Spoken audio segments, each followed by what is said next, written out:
Salut tout le monde, je vous salue au nom de Jésus. Aujourd'hui, nous venons encore partager, par la grâce du Seigneur, ce que Dieu a mis dans mon cœur. On va partager sur l'obéissance et le pardon. Et notre titre sera « Comment avoir la victoire de tous côtés ». Et je prie que le Seigneur Jésus nous guide dans ce partage. Vite, on va prendre nos Bibles. On va lire les psaumes 82, 6 à 7. Et la Bible dit « J'avais dit, vous êtes de Dieu. Vous êtes des fils du Très-Haut, cependant vous mourrez comme des hommes, vous tomberez comme un prêtre quelconque. » Amen. Et puis on va lire Hébreux 5 à 8. La Bible dit dans le livre Hébreux 5, 8. Ainsi bien qu'étant fils, la Bible parle de Jésus, il a appris l'obéissance par ce qu'il a souffert et parfaitement qualifié, il est devenu pour tous ceux qui lui obéissent, c'est l'auteur d'un salut éternel. Et je vais vite lire un dernier passage, Galates 4, verset 1. Voici ce que je veux dire, aussi longtemps que l'héritier est un fils, il ne diffère en rien d'un esclave, quoi qu'il soit maître de tout. Amen. En lisant ces passages des psaumes, en Hébreux et Galates, d'abord commençons par psaume 82, 6 à 7. Dieu nous dit ici qu'il nous a fait semblable à lui. Il a dit, ne savez-vous pas que vous êtes de Dieu, mais vous mourrez comme des prêtres quelconques. Et le Seigneur m'a fait comprendre qu'un prêtre quelconque, ça veut dire un prêtre, c'est sa valeur. C'est comme quelqu'un, il est dans une position élevée, mais il ne prend pas conscience de sa position. Et souvent, ce qui fait en sorte que les gens ne prennent pas conscience de la position dans le spirituel, c'est la désobéissance. Dieu a dit, si nous n'obéissons pas à sa parole, nous allons mourir comme tous les hommes. Et lorsque Dieu parle de la mort, ce n'est pas juste que la mort, qu'on va tomber dans la mort physique. La mort, ça prend plusieurs formes. Ça peut être la maladie, la mort, ça peut être le finance, la mort, ça peut être la mort physique, la mort peut être des problèmes dans le foyer. Peut-être que tu étais marié, ton mariage était bien, mais parce que tu n'obéis pas à la parole du Seigneur, la mort te surprend. Alors que tu te dis, je suis chrétien, Dieu a dit, oui, vous êtes de Dieu, mais vous tombez, donc tu tombes dans la désobéissance et cela ouvre la porte à l'ennemi. Ce qui gardait Adam et Ève dans le jardin d'Éden, ce n'était pas la vie de la prière ou de jeûne, c'était d'abord leur obéissance à Dieu. Tant qu'ils obéissaient à Dieu, ils étaient sous sa présence. Et tant qu'ils obéissaient à Dieu, ils étaient sous, comme la Bible dit dans Psaume 91, celui qui demeure sous l'abri du Très-Haut repose sur l'ombre du Tout-Puissant. Donc tant qu'Adam et Ève étaient en obéissant à la parole du Seigneur, ils reposaient sous l'ombre du Tout-Puissant. Mais les jours où ils ont mangé au fruit défendu, on a vu la mort est entrée. Et Dieu leur a chassé de sa présence. Pourquoi? Ce n'est pas parce qu'ils n'avaient pas prié, ce n'est pas parce qu'ils n'avaient pas jeûné, mais parce qu'ils avaient désobéi. Et Dieu nous fait comprendre ici que lorsque nous n'obéissons pas, nous tombons comme des prêtres quelconques et qu'ils étaient de Dieu et que Dieu leur avait créé à son image. Ils avaient perdu l'image de Dieu parce que Dieu avait créé Adam et Ève dans une but qu'ils vivent éternellement, qu'ils ne meurent pas. Mais à cause du péché, à cause de la désobéissance, la mort était rentrée. Dieu dit dans le livre d'Exode 23, 22, Dieu dit, si tu fais tout ce que je te dirai, je serai l'ennemi de tes ennemis et l'adversaire de tes adversaires. Donc Dieu nous apprend ici, si nous faisons ce qu'il nous dit, qu'est-ce qu'il nous dit d'abord?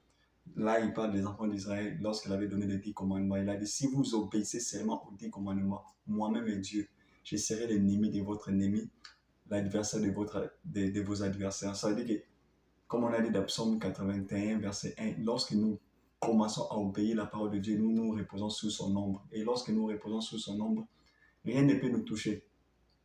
Et notre ennemi, premièrement, c'est le diable.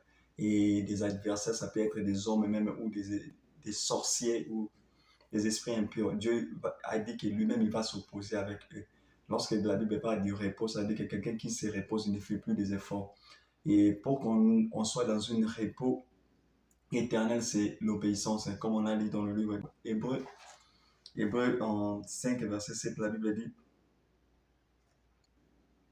ainsi qu'à ton fils, donc, comme on a dit, ça parle de Jésus, il a appris à obéir parce qu'il a souffert parfaitement. Donc, l'obéissance à Jésus envers Dieu, c'est cette obéissance qu'il a donné le nom le plus élevé. Donc, un chrétien ne doit pas seulement prier. Un chrétien ne doit pas seulement gêner. La prière, comme on dit, intimidée par Dieu. Mais Dieu veut qu'on ait une relation avec lui.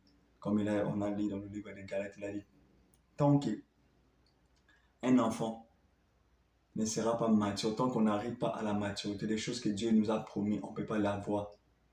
On peut prier comme on veut, on peut faire ce qu'on veut, mais tant qu'on n'obéit pas à la parole du Seigneur, c'est difficile qu'on entre dans la possession de ce que Dieu nous a promis. Et Dieu me disait que s'il donne à un chrétien ou à un homme une bénédiction alors qu'il n'est pas prêt, surtout aux chrétiens, c'est comme si tu donnes à quelqu'un la nourriture pendant que tes mains sont sales. Ses mains sont sales plutôt.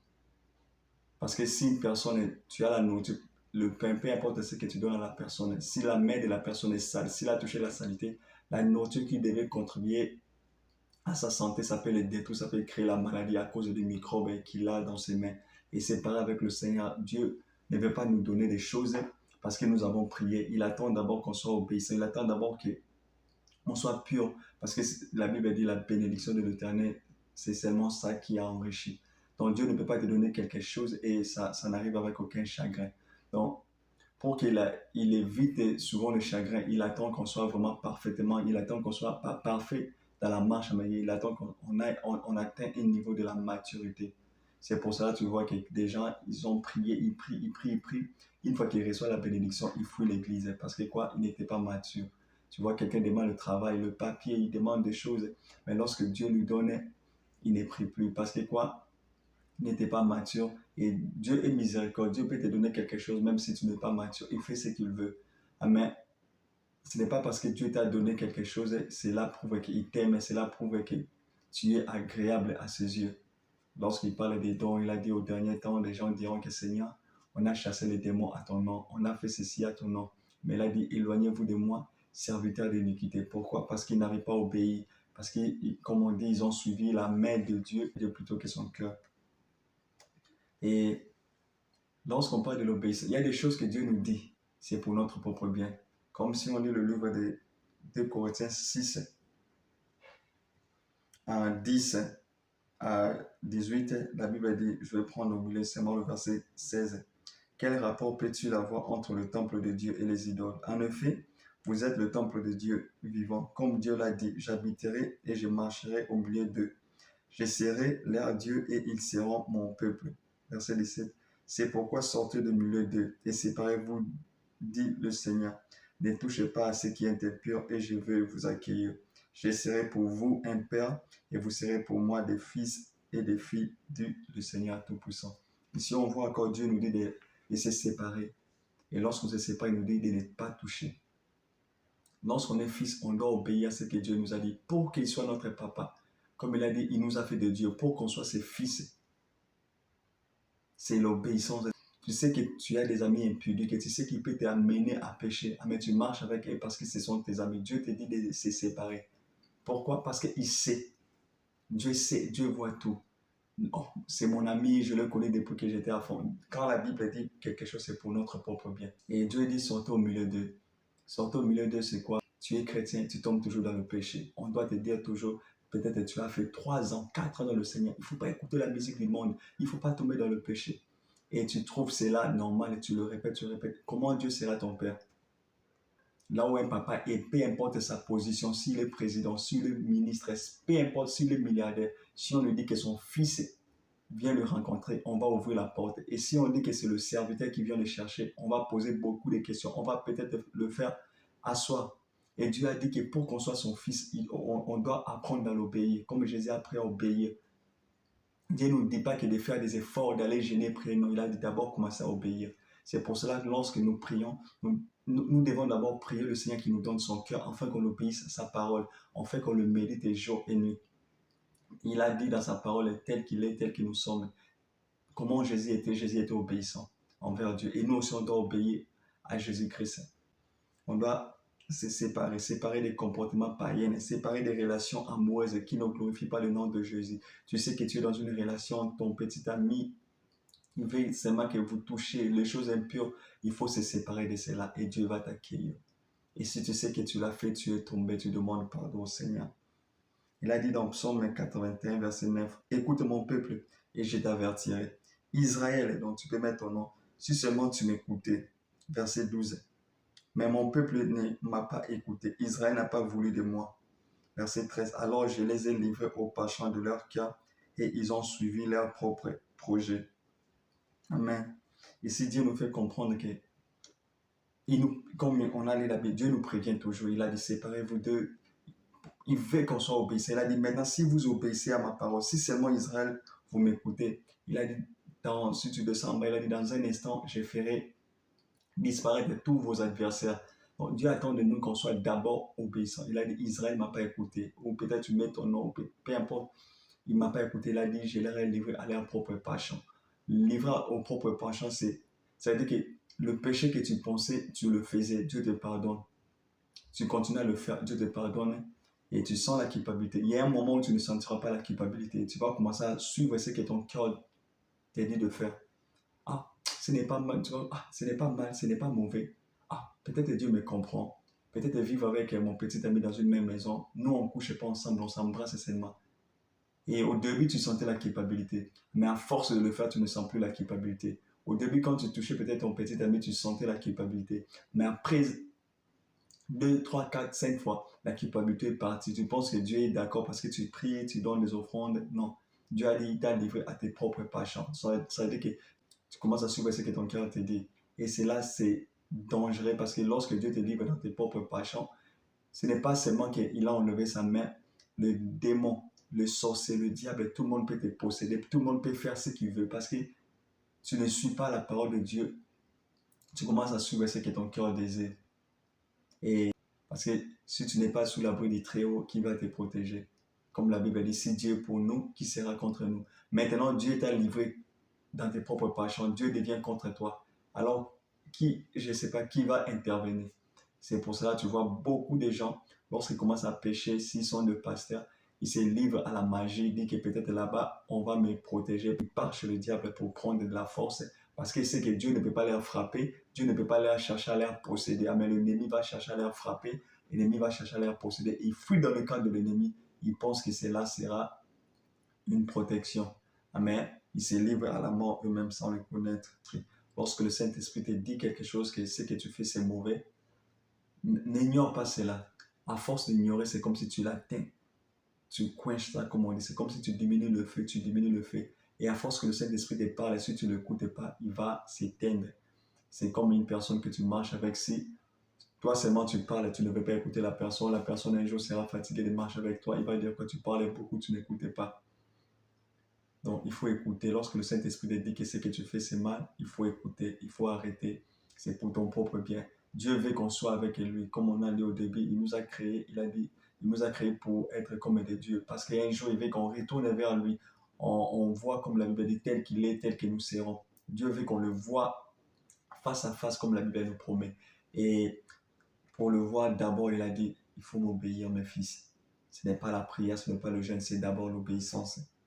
Et ne tenez pas le Saint-Esprit. Sache que le péché ne change pas au fil du temps. C'est pas parce que les années passent que le Seigneur va tolérer ton péché. Si c'est que toucher quelqu'un, si tu n'es pas marié, c'est impur, ce n'est pas parce que tu crains le Seigneur, si tu le fais, Dieu va te comprendre. Non, le péché ne change pas au fil du temps. Ce qui était péché depuis l'Ancien Testament jusqu'au Nouveau Testament, c'est toujours le péché. Dieu ne change pas. Il a changé la loi qui était écrite par la main de Moïse et maintenant il a mis ça dans nos cœurs.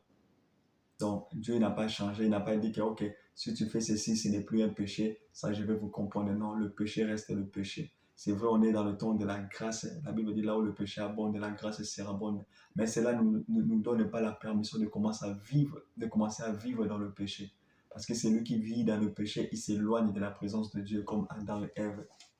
Psaume 81, verset 15, 14 et 15, il a dit, si seulement mon peuple m'écoutait, si seulement Israël marchait devant mes voix, en un instant, je humilierai leurs ennemis, je tournerai ma main contre eux. Je te dis seulement, mon frère, ma soeur, ose obéir au Seigneur, ose obéir à ses commandements. Éloigne-toi de la distraction, éloigne-toi des choses que le Seigneur te dit de t'éloigner et tu verras comment ta situation va changer. L'obéissance change les situations. Si le Seigneur te dit, gêne, gêne, prie, prie, ne touchez pas, ne touchez pas. C'est pour ton propre bien qu'il te dit parce qu'il connaît le futur. Il est le seul à connaître le futur. Si tu donnes des instructions, je t'en supplie, il faut les suivre. La Bible dit dans Psaume 85, verset 12, car l'Éternel Dieu est un soleil, c'est-à-dire celui qui t'éclaire, est un bouclier, donc ça veut dire qu'il te protège. L'Éternel donne la grâce et la gloire, il refuse aucun bien à ceux qui marchent dans l'intégrité. Donc ça veut dire que c'est à ceux qui marchent dans l'obéissance. Et quand tu marches dans l'obéissance, le Seigneur ne peut pas te refuser quelque chose. C'est pas que tu demandes au Seigneur aujourd'hui, il te donne aujourd'hui. Il peut le faire. Mais il a dit dans sa parole, lorsque vous priez, tout ce que vous demandez, croyez. Et lorsque tu marches à l'obéissance, si tu pries comme Jacques dit, selon sa volonté, il te donnera. Mais ne doute pas seulement. Si tu pries selon sa volonté, il va te donner. Et la Bible dit ici, il ne refuse aucun bienfait. Il y a des choses que... Parce que c'est ton père, c'est comme un papa. Il ne peut pas demander, un enfant plutôt, c'est comme un enfant, il ne peut pas demander à son père, papa, l'école va commencer, j'ai besoin de l'argent de Minerval. Son père, c'est la rentrée scolaire, il sait qu'il doit payer le Minerval pour l'enfant, il sait qu'il doit acheter des habits pour l'enfant, il sait qu'il doit acheter des chaussures, il sait qu'il doit acheter le cahier, il sait qu'il doit acheter des stylos. C'est pareil pour nous avec le Seigneur. Il y a des choses basiques qu'on ne peut pas manquer. Le Seigneur nous donne sans savoir prier. Mais il y a des choses, il veut aussi qu'on entre dans la profondeur pour mieux découvrir des choses du Seigneur. Parce que la Bible dit son amour, à comprendre son amour en toutes ses formes, largeur, longueur, hauteur, profondeur. La Bible dit dans Luc 1, 6 à 7, j'aime vraiment cette histoire de Zacharie et sa femme. Mais la Bible dit, tous deux étaient justes devant Dieu. Ils suivaient d'une manière irréprochable tous les commandements et toutes les lois du Seigneur. Verset 7, ils n'avaient pas d'enfants parce qu'Élisabeth était stérile et ils étaient l'un et l'autre d'un âge avancé. Cette histoire est vraiment très importante. La Bible nous montre des personnes qui priaient, qui marchaient vraiment selon la voie de Dieu. Mais la Bible dit qu'ils étaient stériles. Élisabeth était stérile. Tu peux prier Dieu, les situations, tu ne peux pas marcher. Mais qu'est-ce que la Bible dit? Si tu lis le verset 8, ça montre comment Zacharie, même si sa femme était stérile, il continue à servir Dieu. Il y a des choses que peut-être des situations que tu passes, c'est difficile. Peut-être Dieu l'a permis. Ne sois pas découragé. La Bible dit qu'ils étaient d'un âge très avancé. Ils craignaient Dieu, ils obéissaient à la parole de Dieu, ils suivaient la loi à la lettre. Mais leur situation, leur condition n'était pas bonne. Et si tu lis, maintenant tu lis Luc 2, Élisabeth dit que ce qui faisait sa honte, le Seigneur l'a enlevé. Donc, cette situation-là, c'était pas sa situation-là la mettait la honte devant les hommes. Mais parce qu'ils étaient intègres avec le Seigneur, Dieu leur a donné. Donc, même si tu obéis au Seigneur, tu demandes des choses, tu ne vois pas le changement, ne te décourage pas. Continue à servir le Seigneur. Continue à faire l'œuvre du Seigneur. Ne te compare pas ta vie avec la vie des autres. Comme un jour, je parlais avec quelqu'un, il m'a dit, moi, je veux d'abord que Dieu me bénisse. Il commence à citer les noms de personnes. Je connais ces personnes, ils boivent l'alcool, ils ne marchent pas selon Dieu, mais il est riche, il est ainsi. Moi aussi, pour que je serve bien le Seigneur, il doit me bénir. Non. Serve le Seigneur, Dieu sonde dans le cœur. Dieu regarde d'abord la motivation. Lorsque Dieu a fait sortir les enfants d'Israël dans l'Égypte, il a dit dans Exode 23, verset 24, partie B, il a dit, tu ne imiterai pas le comportement de ce peuple, dans le peuple étranger. Notre Dieu, il est notre papa. Donc, il nous appelle à ne pas imiter. Tu sais que tu passes des moments difficiles. Le temps, c'est dur. Tu sais que des gens te proposent d'aller chez un pasteur intel. Tu sais que le pasteur là, si tu pars devant lui, il va te faire des choses. Consciemment, tu sais que ce n'est pas un pasteur, mais le titre et le nom de pasteur, il fait des choses comme un marabout, comme un magicien. Tu pars seulement parce que tu as besoin de la solution. Ne le fais pas. Dieu a dit que n'imite pas le païen. On peut te dire que, oh, regarde, je connais quelqu'un comme ça, si tu te donnes seulement ces choses ici, tu vas avoir des enfants. Si tu te donnes seulement cette chose ici, ta vie va changer. N'imite pas. Toi, reste fidèle. Notre deuxième sujet, on va parler du pardon. Je peux dire qu'il y a plusieurs types de pardon. Je peux dire trois. Demander pardon à Dieu, demander pardon à son prochain, c'est pardonner soi-même. Ça, c'est les trois types de pardon. Demander pardon à Dieu, c'est lorsque tu pêches, tu dois toujours te repentir. C'est ça qu'on appelle la repentance. Sois sincère avec Dieu. Si tu tombes, Dieu, pardonne-moi. Dieu, je fais ceci, je fais cela, pardonne-moi. C'est vrai, la chair est faible, mais ne prends pas toujours la raison de tomber dans le même péché pour dire que la chair est faible. On va lire le livre de Matthieu 18, verset 21. Lorsque Pierre est venu demander à Jésus, il a dit, si un homme m'offense, combien de fois devais-je pardonner à la personne? Jésus l'a dit, 7 fois 7. Donc, 7, c'est le chiffre de la perfection. Et dans le même jour, il a dit que peu importe la manière dont la personne te blesse, il faut toujours pardonner. Il a dit, ne se lassez pas de pardonner. Parce que même dans la prière de notre Père, Jésus nous a dit quoi? Pardonne nos offenses comme nous pardonnons aussi à ceux qui nous ont offensés. Donc, lorsque tu ne pardonnes pas, quand les gens t'ont offensé, Dieu ne peut pas aussi te pardonner. Parce qu'il a dit, donc nous demandons pardon à Dieu, parce que nous aussi on pardonne les hommes. Et si nous lisons dans la même histoire, dans le livre de Matthieu 18, versets 32 à 35, je vais lire le verset 33, là où ça parle de serviteur qui a refusé de pardonner. Jésus a dit, ne devais-tu pas, le maître maintenant dit au serviteur qui avait refusé de pardonner son ami, parce que lui, il avait pardonné.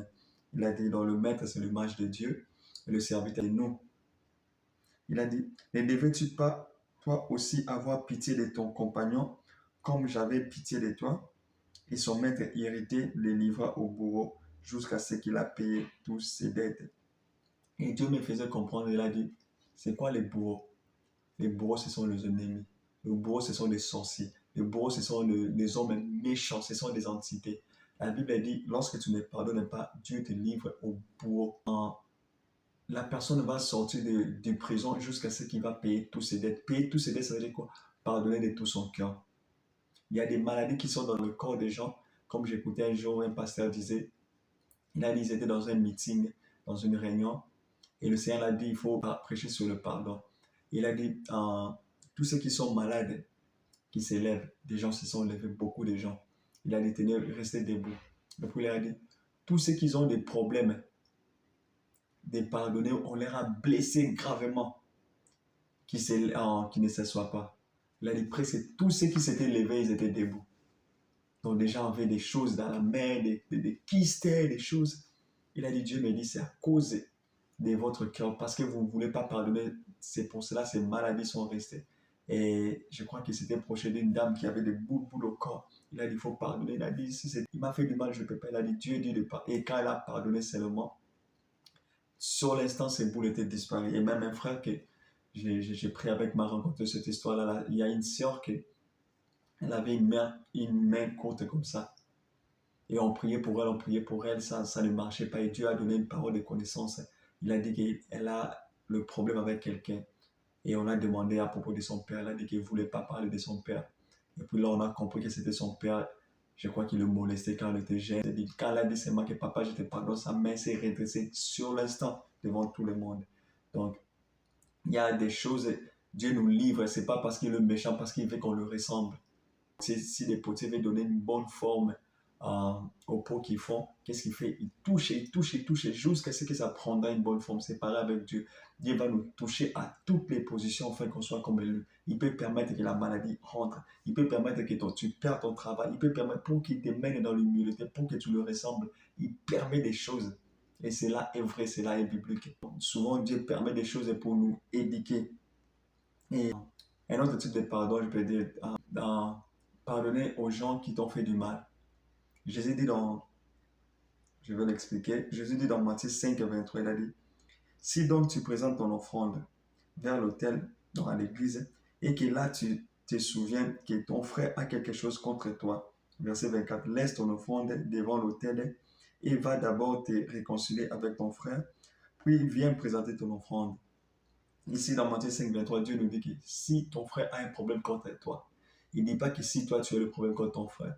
Et l'exemple que j'ai donné au premier, des gens avaient blessé des gens.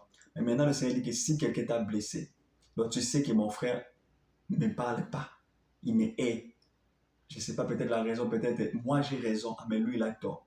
Dieu a dit, il faut aller lui demander pardon. Ces genres de pardon sont le plus difficile, surtout pour les gens qui sont mariés. C'est lui qui a commencé. Ou c'est elle qui a commencé, elle doit me demander pardon. Mais Dieu a dit que si tu sais que quelqu'un a quelque chose pour toi, va lui demander pardon. Et le Seigneur m'enseigne, ça c'est la chose que j'ai pris au Seigneur. Si je vois seulement qu'il y a un problème avec quelqu'un, je n'ai pas à demander pardon. Même si je sais que j'ai raison. Et souvent la personne me dit que pourquoi, ça veut dire que tu es fautif. Non. Dieu a dit que si tu sais que quelqu'un a quelque chose contre toi, parce que Dieu veut qu'on soit clean. Tu sais, Satan a voulu prendre la place de Dieu. Il a voulu s'élever. Dieu lui a chassé. Mais si nous lisons les Écritures, Satan retourne presque tous les temps devant Dieu. parce qu'il est d'abord l'accusateur. Lorsque tu sais que quelqu'un t'a abusé de toi, lorsque tu sais que quelqu'un t'a blessé, il t'a molesté, il t'a parlé mal, il a fait en sorte que tu sois en prison, il a fait en sorte qu'on te chasse du boulot, il a fait en sorte que tu perdes quelque chose de plus précieux, va lui demander pardon. C'est toi-même qui te libère. Même si tu as raison, va lui demander pardon. Dès que je te pardonne. Et peut-être ça va toucher son cœur. Il va se donner à Dieu. Un autre type de pardon, c'est confesser. Si, comme on a dit, si je fais du mal à la personne, peut-être la personne est morte, tu peux aller sous la directive du Saint-Esprit quand tu pries. Tu prends des gens. Si tu avais vraiment fait quelque chose de mal, va parler avec. Prends des gens, va demander pardon. Mais ne fais pas par sentiment. Un jour, ma mère m'a rencontré quelqu'un. Elle a mis du poison sur le feuille de manioc. Les gens ont mangé et 50 ou plus de 50 personnes étaient mortes. Et cette culpabilité, elle ne pouvait plus vivre avec cela. Elle est partie s'est confessée chez un prêtre. Le prêtre aussi ne pouvait pas gérer cela. Le prêtre est parti dire à la population et la population est sortie. On a tué la personne. Donc, ce n'est pas parce que tu as fait du mal à la personne, si tu sais que la chose est grave, ne pars pas vite et demander pardon. Demande pardon d'abord à Dieu, fais ta repentance et que tu commences à le prier pour t'orienter, afin que tu demandes le pardon selon la pensée du Seigneur. Parce que comme là, on dit, toute vérité n'est pas bonne à dire. Le Seigneur a dit aux apôtres, j'ai beaucoup de choses à vous dire, mais vous ne pouvez pas les supporter. Il y a des choses que tu as fait. Si tu dis, les gens peuvent prendre des pierres, te jeter, peuvent prendre quelque chose. C'est toi qui avais fait ça, mon frère. Aujourd'hui, je n'ai plus de frère. Aujourd'hui, j'ai plus de main, il peut te faire du mal. C'est pour cela que tu dois demander à Dieu. Dieu, je sais que j'ai péché, je sais que tu m'as pardonné, mais tu me dis d'aller demander pardon aux gens. Oriente-moi. Et moi-même, je me souviens quand j'étais très jeune, j'avais menti sur quelqu'un, j'avais peut-être névrant. Quand je me suis donné au Seigneur, le Seigneur voulait que je me libère de toutes sortes de péchés. Et il me dit, appelle ta mère, dis-là que tu avais menti. Le jour-là que tu as dit que la personne avait volé de l'argent, c'est toi qui avais volé. J'ai dit, mais ça fait peut-être, je ne sais pas, 17 ans, 16 ans que je conduisais, mais je sentais la culpabilité à moi. Donc j'ai parqué la voiture, j'ai appelé ma mère, elle qui ne répond rarement aux premiers appels. Elle a répondu. Et là, et puis je lui parlais, elle était très étonnée. Et je lui ai demandé pardon. Je lui ai dit que s'il trouve la personne, comme elle donne son numéro, je lui demande pardon. Une chose pour dire que lorsque tu blesses quelqu'un, on ne peut pas demander seulement pardon à Dieu, tu dois demander pardon à la personne. Premièrement, même demande pardon à la personne, puis tu peux demander à Dieu, comme on a dit, si tu veux donner ton offrande. Et un autre type de pardon, c'est pardonner à soi-même. Pardonner à soi-même, c'est l'ennemi qui amène à la culpabilité. Lorsque tu demandes pardon à Dieu, l'ennemi te fait comprendre que Dieu ne t'a pas pardonné encore. Tu dois encore insister, tu dois encore insister. Non. Lorsque tu demandes pardon sincèrement à Dieu, crois qu'il t'a pardonné. Et tu dois aussi te pardonner, même si tu avais tué 10 000 personnes. Peu importe ce que tu avais fait. Quand tu demandes pardon à Dieu, crois qu'il t'a pardonné. Si tu étais prostitué, si tu étais voleur, tu étais bandit, tu étais voyou, si tu demandes, tu tombes dans le péché, si tu demandes pardon à Dieu, tu fais quelque chose, si ça ne marche pas, ne commence pas à dire que c'est pas peut-être mon péché. Non, on lève cela. Dieu, quand il pardonne, il oublie. Dieu ne se souvient pas du mal. Dieu ne garde pas de rancune. Donc, quand tu demandes pardon, apprends aussi à te pardonner. Apprends aussi à pardonner les autres. Et c'est ce que je voulais partager aujourd'hui. Ne laisse pas la culpabilité te prendre. Dieu, il est ton Père. Si tu es parti loin de lui, retourne. Tu peux retourner. Il a toujours de la place pour toi. Dieu ne va jamais te rejeter. Peu importe ce que tu as fait, peu importe le dos que tu lui avais donné. Si tu retournes comme le fils de prodige, il a fui la maison de son père. Il est parti se livrer aux choses du monde, à l'impudicité, à l'alcool. Et la Bible dit que il n'était plus protégé parce que la crise financière lui a frappé. Mais lorsqu'il est rentré dans la maison de son père là, qui c'est l'image de Dieu, lorsque nous sommes partis loin de lui, si nous revenons, il va nous accueillir. Et l'autre fils là, il était resté, mais lui, il n'avait pas conscience de son père, des bienfaits de son père. Souvent, si nous sommes chrétiens, nous ne vivons pas dans le péché, nous vivons dans la présence du Seigneur, mais nous ne bénéficions pas de ce que Dieu nous a dit. Nous négligeons la parole du Seigneur. Tu sais que Dieu t'a dit que tu seras béni, mais à chaque fois que tu as besoin d'argent, tu cherches quelqu'un, tu cherches là où prêter de l'argent. Donc, tu es chrétien, tu es comme cet fils-là qui disait à son père que j'ai été là depuis longtemps avec toi, tu ne m'as pas donné même une vache pour aller fêter avec mes amis. Son père lui dit, ce qui est à moi est à toi. Donc, souvent, nous oublions que ce qui est à Dieu est à nous. Au lieu que nous le demandons lorsqu'on a des problèmes de finances, quelque chose, on commence à chercher qui va me donner de l'argent, qui va me prêter. Et que le Seigneur nous fait sortir de cette mentalité-là des dettes. Le Seigneur nous fait sortir de toute mentalité que l'ennemi a voulu nous rendre captifs. Je sais que si tu demandes pardon, il va te pardonner. Et j'ai pris que nous marchons tous dans l'obéissance. Le but est de voir le Seigneur. Le but n'est pas avoir de l'argent. L'argent, c'est bien, on a besoin de ça. Mais sache que ton but sur la terre, Dieu t'a amené ici pour te préparer pour le voir. Et que le Seigneur te garde et qu'il nous garde. J'ai pris que cette prédication vous trouve bien et que Dieu vous bénisse abondamment. Au nom de Jésus de Nazareth. Amen.